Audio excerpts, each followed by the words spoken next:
Do you know something very funny? I want to say my outrage with Pere. Oh, I remember that one. Yes. If it was in my season, I would have walked away. So I use Pere as point of reference that all of you should see. If you move mad, How has your week been? Been glorious. In what way? In every way possible. Hey! I've just been on a high. Hey! It's just been good.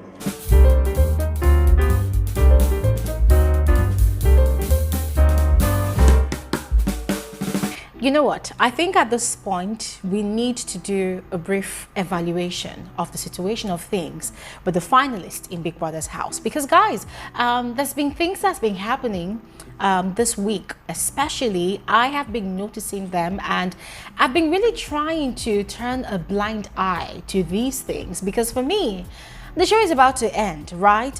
And there's no need. I just felt like there was no need to continue to analyze the way I would normally analyze, some of the things that these housemates do. But I listened to a conversation between Adekunle and CEECEE last night, and it was such a turn off for me at some point. And I just felt like, I need to have this conversation. So we're going to be talking about their conversation from last night. We're going to be analyzing some of the things that they had shared, in their interaction. And there's also Mercy and Pere. Guys, no apologies whatsoever to anybody that feels like I'm speaking too much about those two people, because if you've been watching the show yourself, you would have seen that those two people are the content of this week. Yeah. We have to deal with it. They are the only ones that are literally in our faces with that beautiful thing that's happening between both of them. And for one who is not a shipper, guys, I feel like for the first time I'm really enjoying, how these two people are carrying the show this week. So we're also going to touch up on their diary session, which was quite interesting. We're going to touch up on it, all right? And also there's going to be a bit of emphasis on Adekunle's attitude towards Ilebaye this final week. I find it quite interesting, and I think it's worthy of talking about. So we're going to talk about all of these things I've mentioned on this video. So please make sure you watch to the end. Do not skip out on any part. If you have anything to contribute, or whether you agree or disagree still, please go ahead and share in the comment section below. I look forward to reading from you, all right? And quick reminder, today by 3 p.m. WAT, we're going to be converging here for our YouTube live conversation. So please make it a day with us. Do not miss out. There is a lot to talk about. So please do not miss out, all right? I look forward to seeing all of you as usual. My name is Bbnaija. You are welcome to my YouTube channel. Thank you all so much for coming through. If you're one of those people that are yet to officially subscribe to this channel, please do not hesitate to do exactly what you see on your screen. Thank you very much in advance for considering becoming a part of this community. Now, all of that shared, let's quickly proceed with the details of this conversation. So the finalists had another diary session yesterday, and it was quite interesting listening to some of the things that he had to say to Big Brother. Now, beginning with Pere and Mercy, guys, their diary session was so infectious. I mean, you could see how Pere was glowing with joy. He was glowing with satisfaction. According to him, this final week couldn't have been better. It couldn't have gone any other way. He was so happy, with what he has found with Mercy. Mercy likewise expressed the same feelings during her diary session. Now, we don't know if there's a definition to what they both have yet, but these people are already having conversations about, what is your love language, or what do you like, what don't you like, do you have a pet name, what do people tease you about, that kind of thing. And these are conversations that people who are genuinely interested in each other actually normally have, you see. And when I listen to them have these conversations, it saddens me that Venita and Adekunle never got to have that conversation, and then they had a dinner expecting that the dinner would be that romantic, according to Venita's standard, when they barely know these things about each other. Guys, I mean, you can tell the difference is very, very clear. But back to Pere and Mercy's diary session, these two people expressed so much joy, at the fact that they are both in the final week. and they found each other, even though they've been, sort of gravitating towards each other from time to time. But this final week has just really brought them together and helped them to bond. And they have discovered that they have actually found amazing people in Big Brother's house.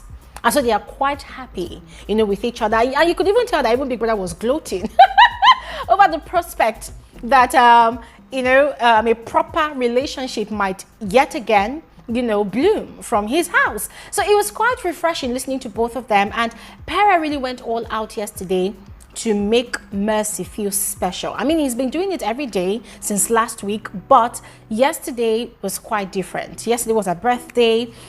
He had sang for her the night before. I did a video about that. Carried her to bed like a queen.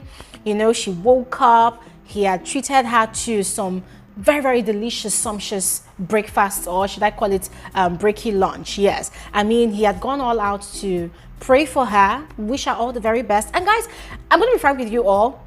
I was quite shocked at the details of the prayers that Pere was praying for her, because guys, a lot of people are going to consider the fact that, okay, both of them are still competitors in this game, and there are certain prayers you pray for people and you don't want them to win the money the next day, come Sunday. That was not the case for Pere. He literally went all out, to ensure that Mercy had a great day, to ensure that she was happy. And guys, they had spent so much time together, getting to know each other better. And you can tell that whether they are playing a game or not, but you can tell that they actually found peace with each other.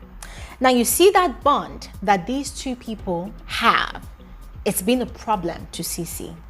At every given opportunity that CEECEE had to have conversations with, what's his name now, with Adekunle, she would go all out to begin to reference what happened in week 1, which was exactly what she did last night in a conversation with Adekunle.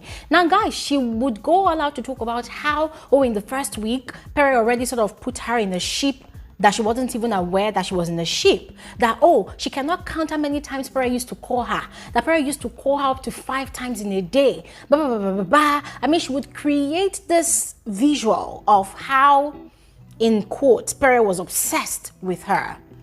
How our team had warned her about Pere. I mean, guys, she would go on and on and on. And that was exactly what she did yesterday as well. And then went as far as talking about, that she would never forget that conversation that happened in the first week, when Pere had, told her at the door, she would point at the door and say, he had said that, now you are playing or you're talking with the enemy. In other words, referring to Cross as the enemy. And guys, Pere has actually cleared the air about that conversation on different occasions. And even when they had their dinner, their winners, finalist dinner on Monday, when CEECEE had brought up the conversation again, in the midst of all of that joy and excitement, Pere had tried clearing the air again to the hearing of everybody there. But guess what? CEECEE kept on shutting him down.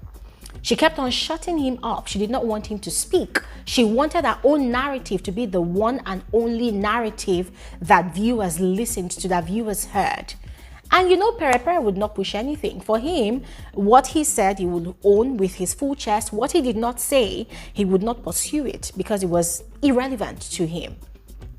So that was part of the conversation last night. CEECEE dwelt on that, emphasized on that. And it now looked like it was an agenda to kind of decampaign Pere, because Adekunle too had a lot to say. He was referencing that first altercation he had with Pere.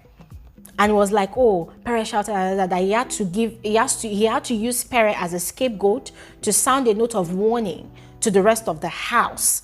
That, if you come for me, I come for you. If you come for me, you go collect. And guys, if you cast your mind back to that particular incident, if you think about it objectively, Pere had no dealings with Adekunle. Like, he did not even gun for Adekunle. He did not attack Adekunle in any way. Adekunle was the one that actually started riling Pere up. Adekunle was the one that actually started antagonizing Pere over that filming or movie task.